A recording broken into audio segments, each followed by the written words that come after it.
Today, we're diving into the story of one of the 20th century's most defining figures, Benito Mussolini. He was a journalist, a revolutionary, a dictator, and the man who literally invented fascism. His story is just this incredible rise to absolute power, followed by a fall that was as brutal as it gets. Just listen to this. This is what Mussolini said about himself just a few months before he died. "I am little more than a corpse." Wow. That is a haunting thing to hear from a guy who once had an entire nation in his grip. So, how does a man who saw himself as a modern Caesar, destined to build a new Roman Empire, end up like that? Well, let's get into it. To really get a handle on the dictator, you first have to understand the revolutionary he was at the start. And to do that, you have to picture the Italy he came from, a country just shattered by World War I, feeling humiliated and absolutely terrified of a communist revolution. It was, the perfect storm for a radical new idea to take hold. And this is where it gets kind of wild.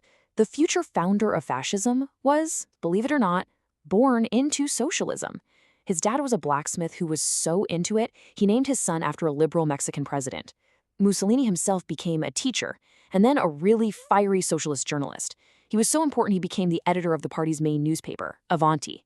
He was a huge voice on the Italian left, and even got thrown in jail for protesting what he called Italy's imperialist war in Libya. I mean, this guy was a rising star in the socialist world.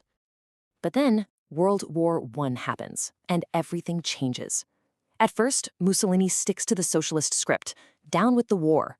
But pretty quickly, he starts seeing the war as a huge opportunity for revolution. He thought it could smash the old system. This new pro-war stance got him kicked right out of the Socialist Party. And you can see his total 180 right here.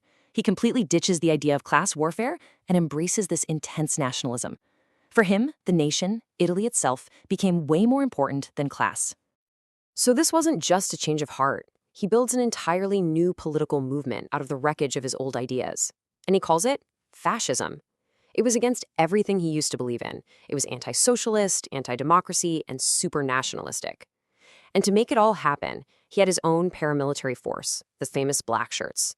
These guys used straight-up violence to crush their enemies, all while promising to bring back order to an Italy that was terrified of chaos. So you might be wondering, how does a brand new, pretty fringe movement take over an entire country? Well, the crazy part is how fast it happened. And it wasn't some secret plot. It all went down right out in the open for everyone to see.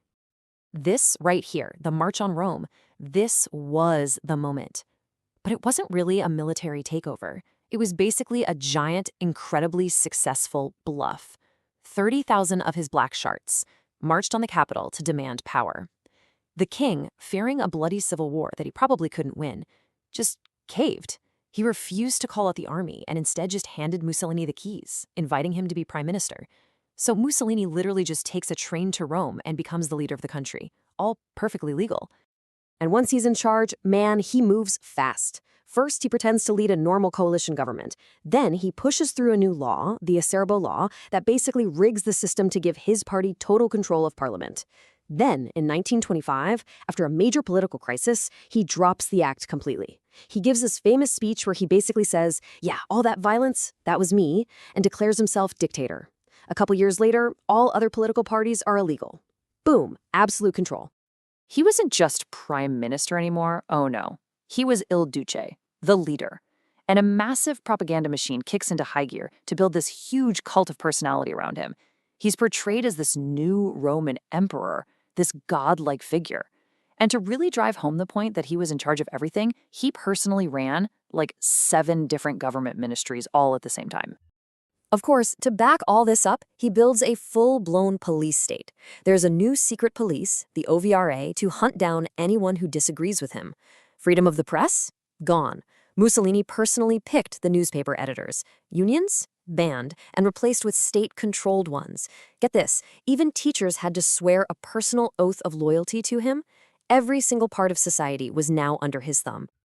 Okay, so with Italy totally locked down, Il Duce starts looking outwards. He's got this grand dream of creating a new Roman Empire. But this ambition, well, it's going to lead him into a terrible alliance that will seal his fate. The big idea driving his foreign policy was something called spazio vitale, which literally means living space. Sound familiar? It was basically the Italian version of Germany's Lebensraum. The thinking was that Italy deserved to expand and dominate the Mediterranean.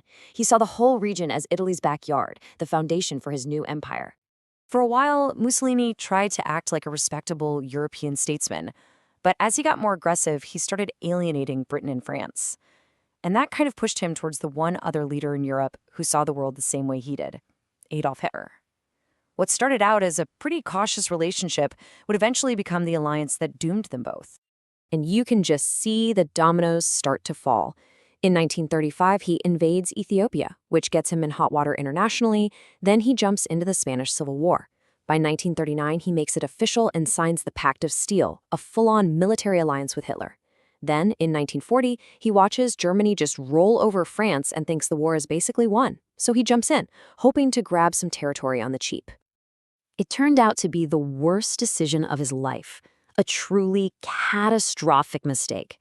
Jumping into that war is what would unravel everything he'd built, destroy his country, and lead directly to his own violent death. The simple, brutal truth was that the Italian military was not ready for World War II. Not even close. They got hammered everywhere they went, in Greece, in North Africa, everywhere. The final nail in the coffin came in July 1943, when the Allies landed in Sicily. The Italian army just crumbled. The war was no longer somewhere else. It was here, on Italian soil. With total defeat staring them in the face, Mussolini's own guys turned on him. His own fascist Grand Council voted him out of power, and the king had him arrested. And you'd think that's the end of the story. But it gets weirder. 2 months later, German special forces staged this insane, daring raid and rescue him from a mountaintop hotel where he was being held prisoner.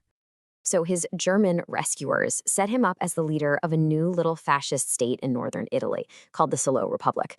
But it was a complete joke. He was a leader in name only, a total puppet, with the Nazis pulling all the strings.